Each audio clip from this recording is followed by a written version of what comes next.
mahasiswa Universitas Pamulang, Prodi Akuntansi S1 kelas HAK 015. Di sini kami akan membagikan informasi atau membahas seputar hacker dan kejahatan komputer.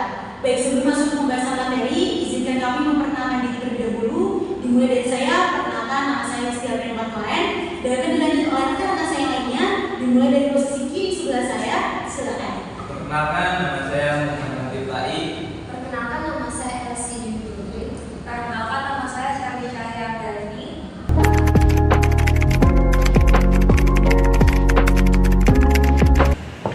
Apa itu hacker?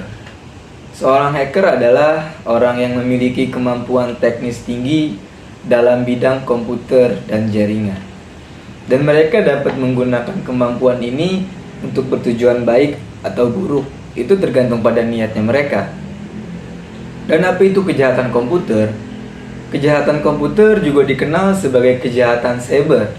Ini adalah aktivitas ilegal yang melibatkan penggunaan komputer dan jaringan atau perangkat digital untuk tujuan yang jahat. Kejahatan ini mencakup berbagai tindakan yang melibatkan penipuan, pencurian, dan perusakan teknologi informasi. Dan ada jenis-jenis hacker. Yang pertama ada hacker white hat. Ini adalah hacker yang baik dengan aktivitasnya ethical hacking.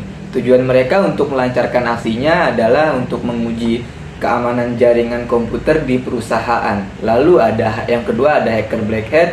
Ini adalah beraktivitas secara ilegal untuk mengakses suatu jaringan dengan bermaksud yang jahat, seperti merusak sistem, mencuri data-data, dan menyebarkan virus. Lalu di sini kita bahas ada jenis-jenis kejahatan komputer juga. Yang pertama ada cyber stalking. Ini merupakan penggunaan internet dan teknologi lainnya untuk meneror korban. Ini akan meneror secara berulang-ulang untuk membuat si korban ini merasa terganggu. Lalu yang kedua yaitu cyberbullying. Ini merupakan penindasan secara online di internet. Biasanya hal ini terjadi pada kolom komentar negatif di media sosial.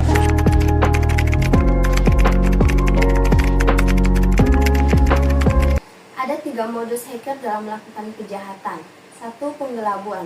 Hacker membuat situs web, email, atau pesan teks palsu yang berasal dari sumber terpercaya seperti bank, perusahaan, toko online. Mereka mengirimkan klik tautan yang berisi data informasi seperti kata sandi dan data informasi kartu kredit. Yang kedua itu ada perangkat lunak perusak.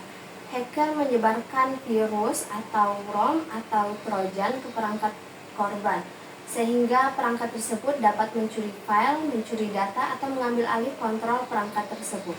Yang ketiga yaitu rekayasa sosial. Hacker manipulasi korban agar dapat mengungkapkan informasi pribadi mereka dan dapat merugikan diri mereka sendiri. Contohnya, hacker mungkin berpura-pura menjadi pegawai bank dan meminta korban untuk mengisi data informasi atau mengonfirmasi data kartu kredit mereka.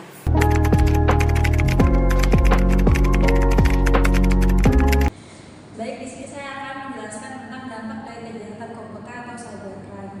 Dampak dari kejahatan komputer atau cybercrime itu ada bermacam-macam.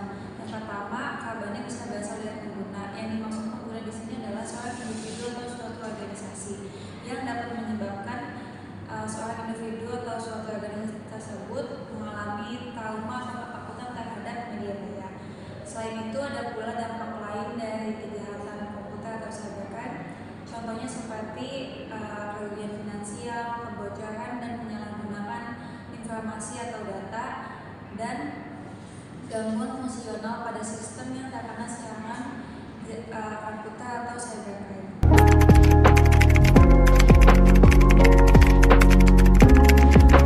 Ya, baik, di sini saya akan menjelaskan bagaimana memahami pencegahan dalam kejahatan komputer. Yang pertama, jangan menggunakan software bajakan, karena menggunakan software bajakan rentan terhadap virus malware yang dapat mencuri dan merusak data. Yang kedua, jangan mudah percaya membagikan data pribadi, khususnya kita para pengguna media sosial, maka perlu hati-hati terhadap hal tersebut.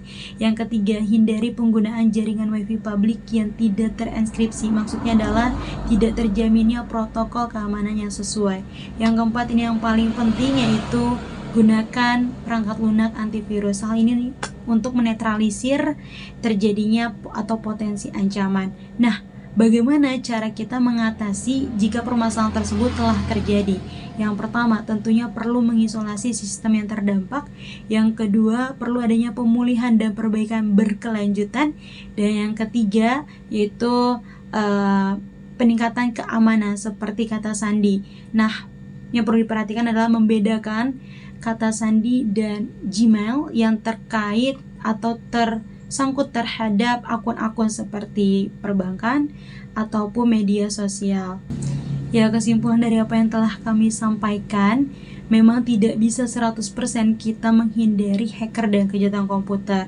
Namun, kita sebagai seorang pengguna yang bijak, kita bisa meminimalisir risiko-risiko besar yang akan terjadi. Ya, cukup sekian dari apa yang telah kami sampaikan. Semoga bermanfaat. Kami akhiri. Wassalamualaikum warahmatullahi wabarakatuh.